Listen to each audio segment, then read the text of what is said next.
Hello guys, অঞ্জলি blog ভিডিওতে তোমাদের সবাইকে স্বাগত। তো আজকে একটা দেখো রেসিপি নিয়ে চলে এসেছি। তা কড়াইটা কালো ভেবো না, আসলে সকালে রান্না করেছি, তা এটার মধ্যে তেল ছিল বলে তা এটার মধ্যে আমি করে নিচ্ছি। তা তেলটা পুড়ে গেছে, তা কড়াইটা মেজে নিলে এটা আবার পরিষ্কার হয়ে যাবে। তা দেখো আমি কি রেসিপি করছি। এখানে দেখো পেঁয়াজ আমি ভেজে নিচ্ছি, কারণ এখানে আমি তেলের মধ্যে তেজপাতা আর জিরে দিয়ে তারপরে পেঁয়াজটা দিয়ে হালকা করে আমি ভেজে নিচ্ছি। তা দেখতে পাচ্ছ তোমরা, আমি পেঁয়াজটা ভেজে নিচ্ছি। তো গাইস, আমার পেঁয়াজটা ভাজা মোটামুটি কমপ্লিট হয়ে গেছে। তা এর মধ্যে আমি দিয়ে দেবো টমেটো। এই দেখো টমেটোগুলো আমি সবটাই দিয়ে দেবো। এখানে ছোট ছোট দুটো টমেটো আছে, তাই টমেটোটা দিয়ে একটুখানি আমি নাড়াচাড়া করে নেব। তা গ্যাসটা আমার লোতেই আছে।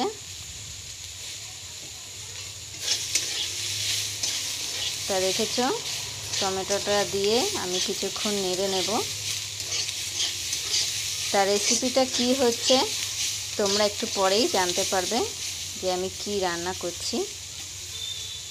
তা টমেটোটা একটু হোক।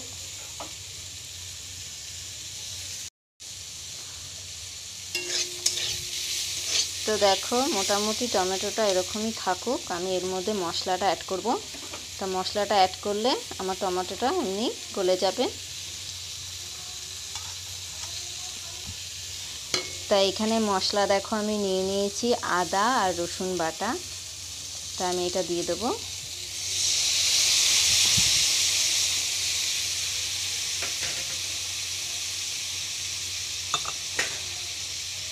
তা আমি একটু জল দিয়ে মশলাটা ভালো করে দিয়ে দিচ্ছি, একটু নেড়ে নেব।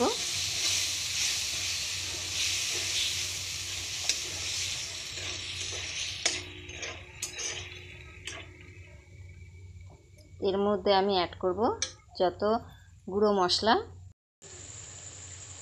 তো দেখো আমি এখন কিছু পরিমাণ নুনটা অ্যাড করছি, আমি আরও কিছুটা দিয়ে দিচ্ছি। তা আমি চামচ দিয়ে দিলাম না। তা এরপরে দেব হচ্ছে এটা ধনের গুঁড়ো,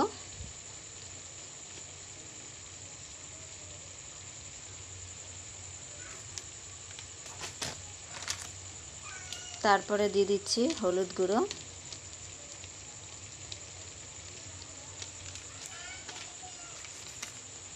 তারপরে দিয়ে দিচ্ছি জিরে গুঁড়ো,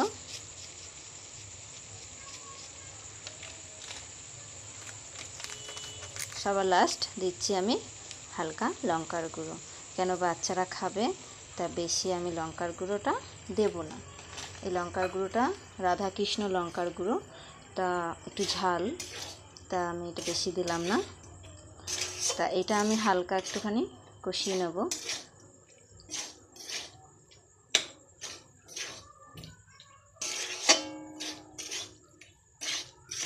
কড়াইটা ভীষণ পরিমাণে কালো হয়ে গেছে। তা কালকে রান্না যদি তোমাদের দেখাই তোমরা পরিষ্কার দেখতে পারবে। তা তোমাদেরকে আজকে এই কালো হয়ে যাওয়া কড়াইটাতে আমি তোমাদেরকে দেখাচ্ছি।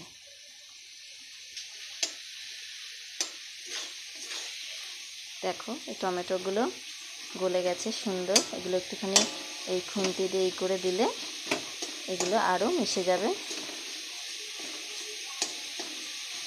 দেখতে পাচ্ছ তোমরা। তা এইটা আমি হালকা একটুখানি কষিয়ে নেব।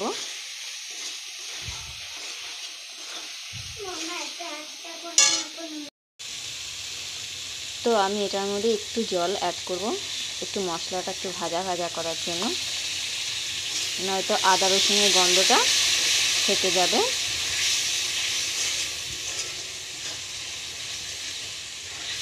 খুব সুন্দর একটা সেন্ট বেরিয়েছে।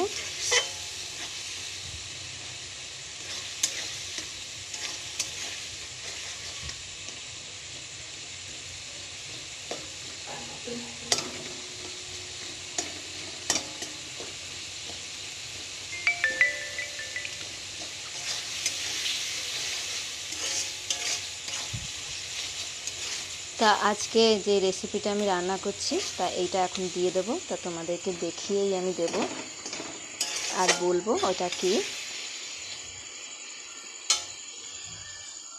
তো দেখো এইখানে এটা তোমরা কি বুঝতে পারছো, এটা হচ্ছে মুরগির ছাল। তা মুরগির ছালটা আমি আজকে ছাড়িয়ে নিয়েছি, নিয়ে ভালো করে ধুয়ে নিয়েছি। এখন ধুয়ে নিয়েছি, এরপর আমি এটা এইটার মধ্যে সবটা দিয়ে দেবো। দেখো আমি সবটা দিয়ে দিয়েছি। এবার এটা আস্তে করে আমি নেড়ে নেব, পুরো মশলাটার সঙ্গে ভালো করে এটা আমি নেড়ে নেব।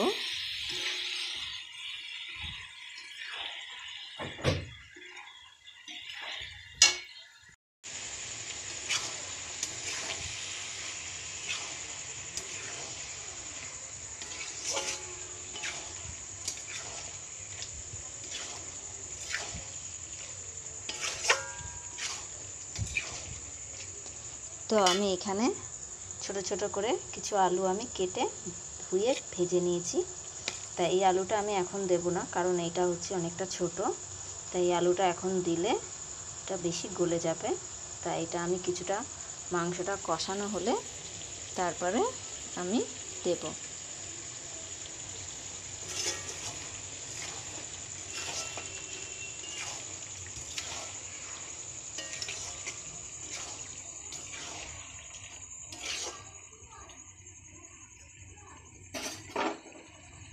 তো আমি এটা 5 মিনিটের জন্য ঢেকে দেবো, কারণ এটা কষতে অনেকক্ষণ টাইম লাগবে। এর ওপর দিয়ে দেখো হালকা তোমরা দেখতে পাচ্ছ জল উঠে এসছে, তাই এটা সেদ্ধ হতে একটু ঢাকা দিয়ে রাখতে লাগবে। তা চলো আমি এটা ঢাকা দিই, তারপর তোমাদেরকে 5 মিনিট পর দেখাচ্ছি।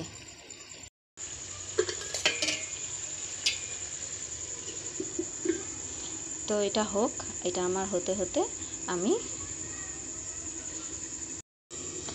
তো গাইস আমার 5 মিনিট হয়ে গেছে। তা আমি এটা এখন তুলে নেব, দেখি। তা দেখো অনেকটাই জল উঠেছে। তা আমি এই পর্যায়ে আমি এই আলুটা দিয়ে দেব, দিয়ে আমি একটু ভালো করে নেড়ে নেব।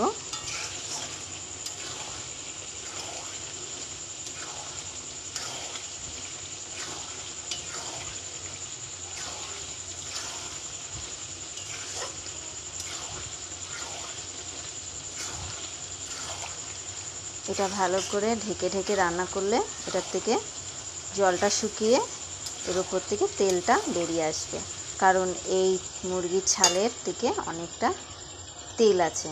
তা আমি অল্প করে তেল দিয়েছি, তোমরা নিশ্চয়ই দেখেছো যে পেঁয়াজে বেশি তেল ছিল না, পেঁয়াজটা আমি অল্প তেলে হালকা করে ভেজেছি। তা এখান থেকে আমি জানি তেল উঠবে, তাই জন্য আমি বেশি তেল দিইনি। তা আমি আরেকবার ঢেকে দেব 2 মিনিটের জন্য। তাই এটা হোক, তারপর আবার তোমাদের দেখাচ্ছি।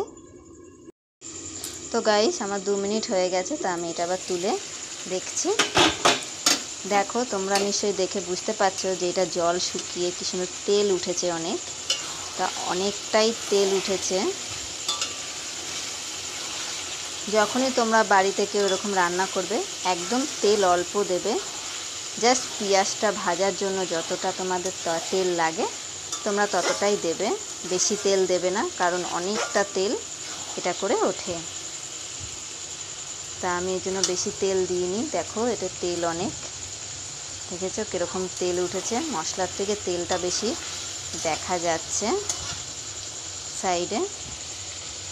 এই দেখো এটা কিন্তু তেল, তোমরা কিন্তু নিশ্চয়ই দেখে বুঝতেই পারছো এটা কিন্তু জলটা শুকিয়ে গেছে। এই তেলেই এটা এবার কষবে ভালো করে।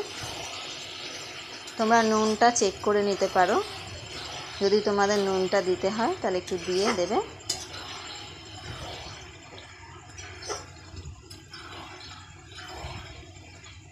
আমি এরকম কষা রাখবো না, আমি হালকা একটু জল দেব, জল না দিলে আলুটা সেদ্ধ হবে না।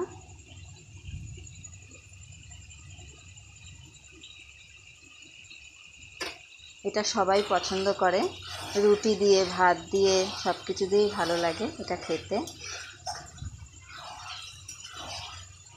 তো চলো এটা আমি আরও কিছুক্ষণ ঢেকে দেব।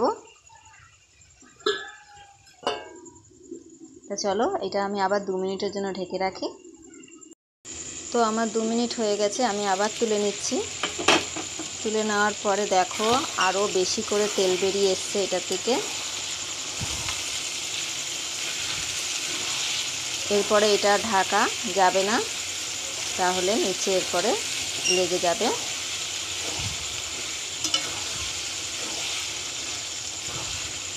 তাই এটার থেকে দারুণ একটা সেন্ট বেরিয়েছে। তা এত সুন্দর সেন্ট বেরিয়েছে, তাহলে খেতে কত স্বাদ হবে। হ্যাঁ,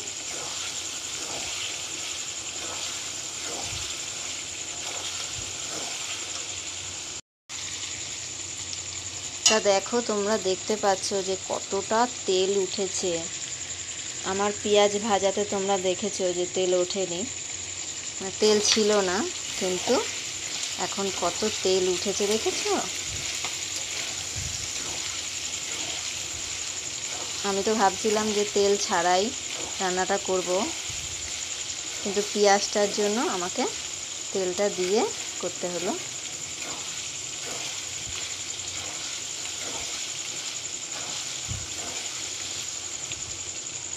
এগুলো অল্প ভালো, তা আমি দেখো এর মধ্যে কিছুটা পরিমাণ জল দিয়ে দেব।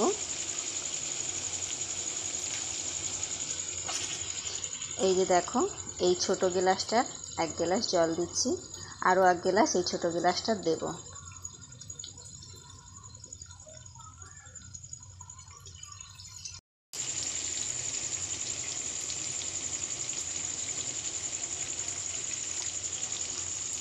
তো ছোট গ্লাসের আমি 2 গ্লাস জল দিয়েছি। তা এই জলটা দিয়ে কিছুক্ষণ আমি ঢাকা দিয়ে রাখবো, কারণ আলুটা একটু সেদ্ধ হওয়া বাকি রয়েছে। আলুটাও সেদ্ধ হবে এবং ওই খাবারটাও একটু টেস্ট হবে। কারণ জল না দিলে একদম তেলে খাবারটা খাওয়াটা ঠিক না, কেন অনেক পরিমাণে তেল উঠেছে, সেই তেল অনুযায়ী খাওয়াটা ঠিক না।